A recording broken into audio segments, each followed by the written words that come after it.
Elle est tombée ou pas la cam? Bon, il y a des petits problèmes avec le stabilisateur. Tourne le Ronin dans l'autre sens. De l'autre côté du Ronin. Et en même temps, c'est la première fois que j'utilise un stabilisateur. Comme ça? Et c'est aussi la première fois que je réalise un projet d'une telle envergure. Donc bon, je parle ici de la captation vidéo d'une chorale.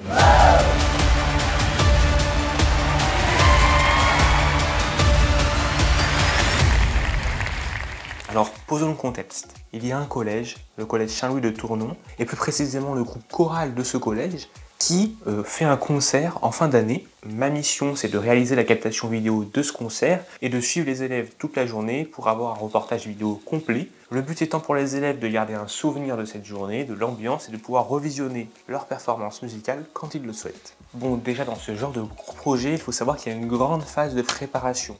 Il y a eu beaucoup de temps de discussion en amont pour réfléchir à l'organisation. Donc déjà l'organisation, la journée de tournage, qu'est-ce qui va se passer, qu'est-ce qu'on filme, comment, etc. Quel matériel on utilise. Il faut savoir qu'on a loué du matériel, donc quel matériel on loue, quel budget, etc.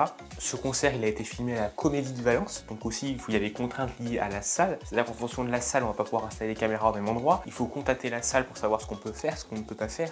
Donc il faut savoir que tout ça, c'est déjà beaucoup de travail. Mais j'ai pas été seul sur le projet. J'ai été accompagné de plusieurs personnes pour toute la réalisation vidéo. Je vous en parlerai au fur et à mesure de la vidéo. De toute façon, tous leurs liens seront en description. Et notamment pour toute la partie la pré-production, etc. Il y a Polo Linger qui m'a beaucoup aidé. Parce qu'il travaille dans le cinéma, il a l'habitude de ce genre de projet. Et donc, il a pu facilement savoir quel matériel fallait louer, etc.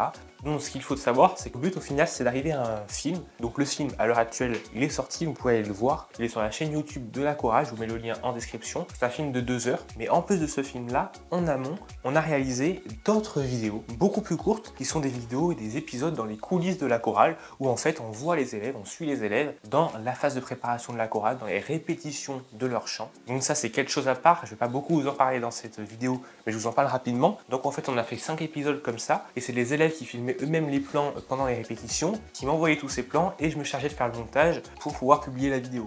Mais les élèves, il a fallu leur expliquer ce qu'on voulait comme image, etc. Donc je suis notamment allé un jour au collège pour pouvoir comme ça briefer les élèves sur qu'est-ce qu'il faut filmer, comment filmer, pour avoir des plans et des choses intéressantes au final. Puisque instinctivement, dans ce genre de truc, on a juste envie de filmer les élèves qui chantent. Sauf qu'au final, les élèves qui chantent, c'est pas quelque chose de très intéressant et c'est surtout quelque chose qui va être vu et revu parce que ce qu'on veut faire ressortir dans ces vidéos, c'est avant tout l'ambiance au sein du groupe choral. Donc pour toute cette petite vidéo, j'avais 5 heures de rush au final sur les 5 vidéos que j'ai fait. Et donc tous ces rushs là, faut les regarder, faut les trier pour sélectionner le meilleur, pour faire ensuite des petites vidéos de quelques minutes. Et la grosse difficulté qu'il y avait ici, c'est que tout avait été filmé au téléphone par les élèves avec leur téléphone. Donc déjà la qualité d'image n'est pas incroyable, mais c'est pas le plus important. C'est surtout la qualité sonore qui est pas top, puisque souvent les élèves étaient filmés dans des conditions assez bruyantes. Mais de nos jours, sur DaVinci Resolve, on a différents outils d'intelligence artificielle qui permettent d'améliorer le son, d'isoler la voix, etc. Donc je vous avoue que c'est pas trop mal. Revenons au sujet principal qui est la captation vidéo du concert et le gros film de 2 heures. Donc après avoir fait toute la phase de réflexion et d'organisation sur ce gros film avant même le jour de tournage, eh bien on arrive ensuite au jour de tournage. Donc c'était le 20 juin 2025, donc j'arrive à 8 h au collège et ensuite on va à Valence, du coup où se déroule la chorale. Donc à ce moment-là, il n'y a pas encore les élèves, eux ils n'arriveront qu'à midi et donc on a tout le matin pour déjà commencer les préparations, etc. Donc c'est pas moi qui ai été en charge du matériel, c'est Paul. Bon, je suis chez Puzzle Vidéo pour récupérer tout le matériel ce soir et comme j'arrête pas d'enchaîner les tournages, j'ai demandé à ce qu'ils me préparent au moins sur banc la liste et finalement ça a été des amours. Ils m'ont genre tout déjà empaqueté, tout étiqueté de partout. Genre vraiment, voilà. Vraiment genre le GOAT. Donc Paul qui arrive ensuite avec le matériel, l'équipe vidéo qui arrive petit à petit. Donc rapidement au niveau de l'équipe vidéo on était 5. On avait Pablo, Alexandre, Robinson, Paul et moi.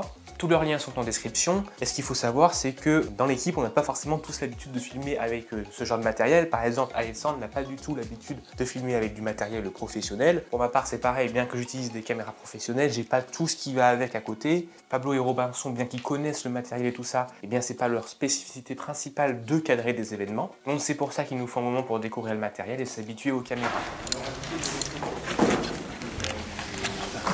Et quand tu veux le prendre en main, tu penses bien à verrouiller tes 3 loquets. Vraiment genre, t'appuies longtemps dessus.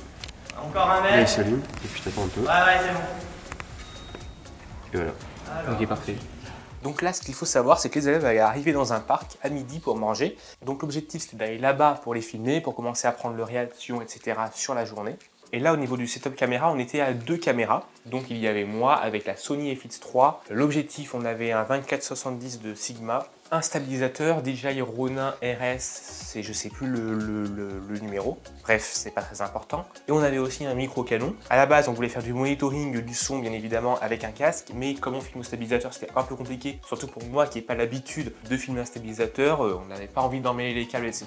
Et puis pour le son, du coup, tu vas pas pouvoir monitorer. Parce que si en plus t'as le casque qui pendouille et tout, ça va te faire chier, c'est pas ouais.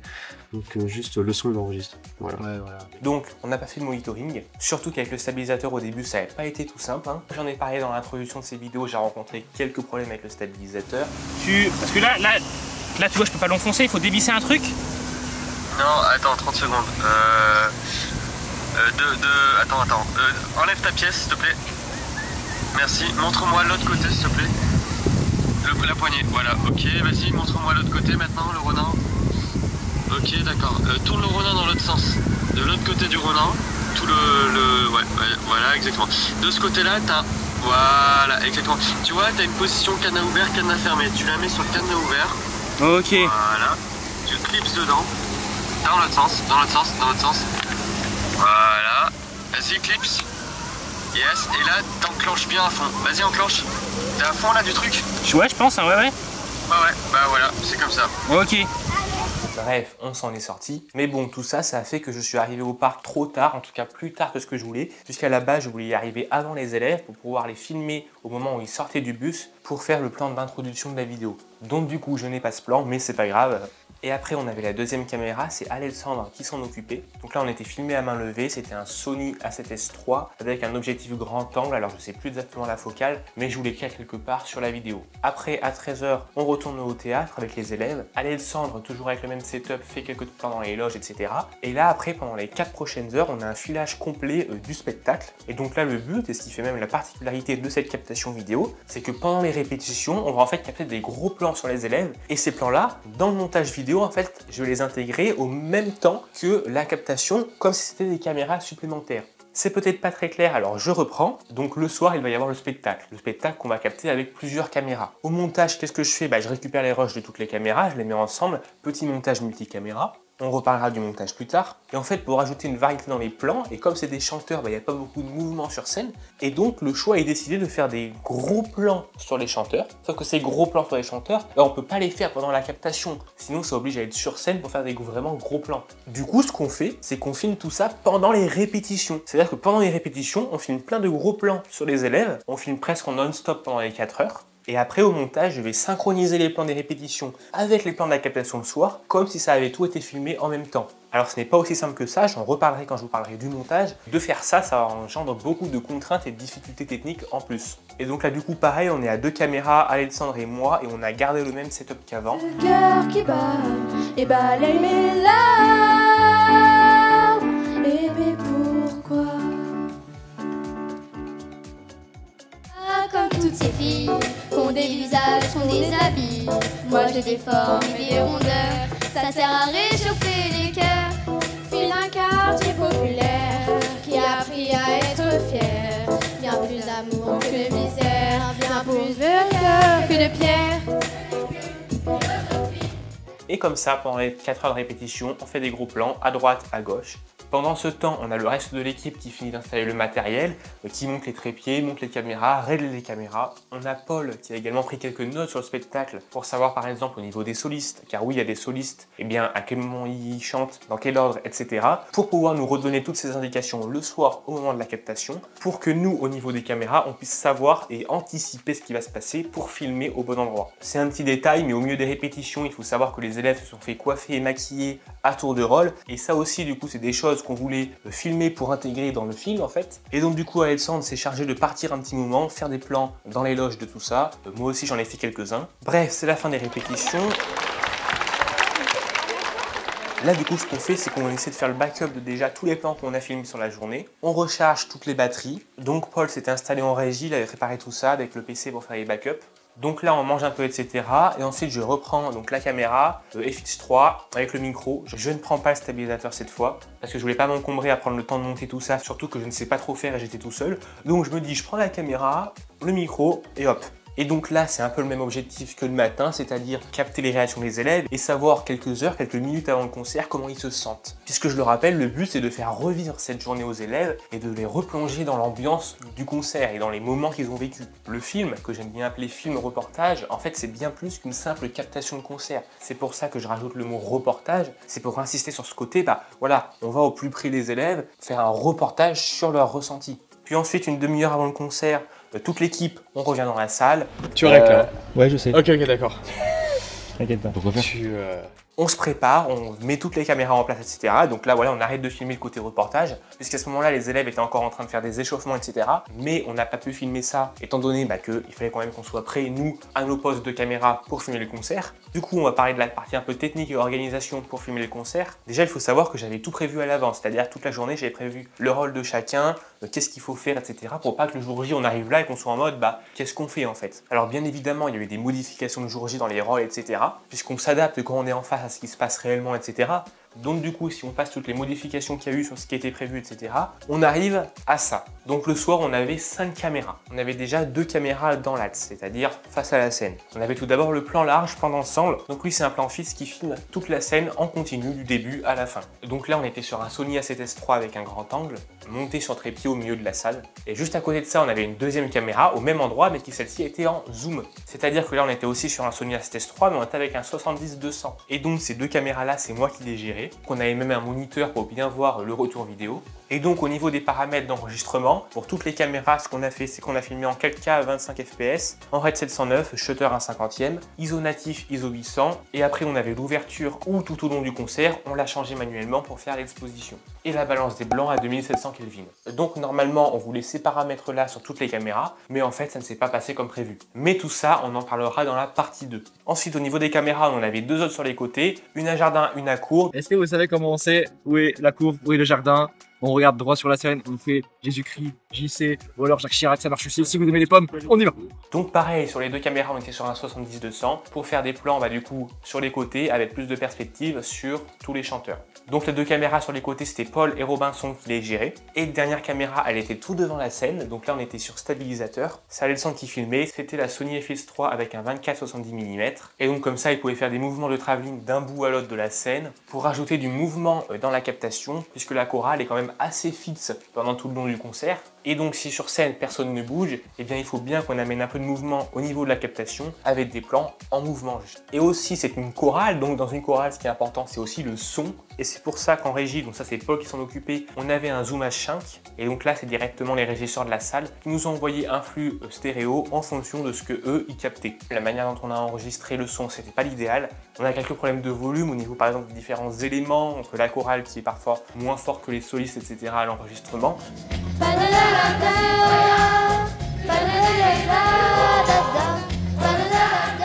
Donc la première partie du spectacle se déroule bien. Moi sur mon trépied je trouve que mon tilt n'est pas assez serré. Et bien évidemment en n'ayant pas l'habitude de ces trépieds et n'ayant pas anticipé les choses, je ne sais pas où c'est pour resserrer le tilt. Du coup il faudra attendre la partie 2 pour pouvoir tout régler correctement.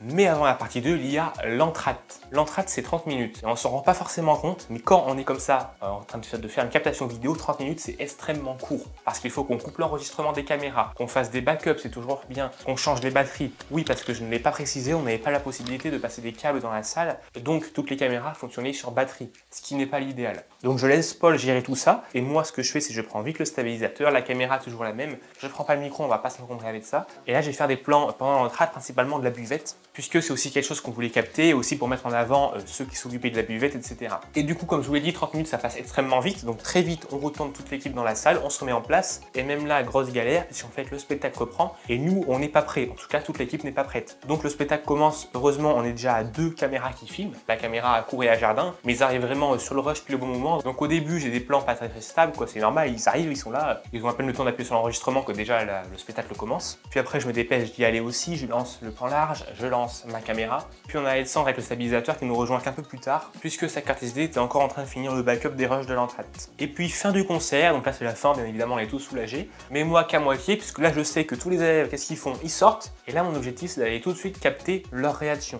Donc là j'ai besoin du micro, donc je prends micro, FX3, 2470, on oublie le stabilisateur, on n'a pas le temps, et puis là dès que je croise des élèves, je vais leur prendre leur réaction, s'ils ont pensé du spectacle, leur ressenti, tout ça. Et puis voilà, après il ne reste plus qu'à ranger tout le matériel vidéo, à finir les backups des cartes SD, puisque du coup on a tout backupé sur un SSD, sauf que le matériel vidéo et les cartes SD, elles venaient de Paris. Le matériel a été loué par Paul à Paris dans une entreprise de location qu'il connaît bien. Et donc moi qui m'occupe du montage, j'ai besoin des rushs et du disque dur. Sauf que les cartes SD qui doivent partir à Paris n'étaient pas finies de backuper le soir du concert, et on n'avait pas à attendre des heures là-bas dans la salle à finir les backups. Du coup Paul, il a fini les backups chez lui, ensuite j'ai récupéré le disque dur, et là on a pu se mettre au montage. Mais le montage, on en parlera dans la partie 2 de ce making of qui sera publié prochainement. Je vous raconterai toute la partie post-production. Vous verrez que là aussi, il y a eu quelques péripéties. Si vous voulez voir la partie 2, pensez donc à vous abonner si ce n'est pas déjà fait et à activer la cloche. Cette journée, je vous l'accorde, c'était une grosse journée, elle n'a pas été facile, elle a été épuisante, mais malgré la fatigue, malgré les erreurs et tout ça, ce qui compte, c'est d'avoir pu capter toute l'émotion de cette journée et d'avoir relevé un défi énorme. Je suis très content d'avoir participé à un tel projet. Surtout que vous ne savez pas ça, mais le lendemain, j'ai enchaîné sur une autre captation, cette fois-ci une captation vidéo d'un spectacle de danse. Donc c'était intense d'enchaîner comme ça 2 journées de captation vidéo. Bref, je remercie toute l'équipe, tout d'abord à Alexandre, qui d'ailleurs a filmé la majorité des plans que vous avez vus dans ce making-of. Comment s'est passée votre expérience finalement? Et bah très enrichissant pour l'instant, j'y connaissais pas grand chose et au final c'est plutôt sympa, franchement j'apprends vite donc c'est cool, c'est cool. Merci aussi à Paul qui, grâce à son expérience dans ce type de projet, a su gérer toutes les contraintes techniques. Et on n'oublie pas aussi Pablo et Robinson qui ont été très utiles pour la captation de ce concert. Donc là, nous avons un cadre expérimenté depuis 2 heures, Robinson grand. Donc est-ce que vous pouvez m'en dire un peu plus sur vos premières impressions? C'était un discours. Alors oui, en effet, je crois qu'on a perdu. j'ai fait la blague du duplex. La blague du duplex. T'arrêtes pas. Les liens vers leur réseau sont en description. On se retrouve très bientôt pour la partie 2 de ce making of. Si la partie 1 vous a plu, vous savez ce qu'il faut faire pour me soutenir. Likez, commentez, etc. Si vous avez des questions, n'hésitez pas à les mettre en commentaire, je vous répondrai. Merci d'avoir regardé la vidéo en entier. C'était Hugo Vidéo. À bientôt.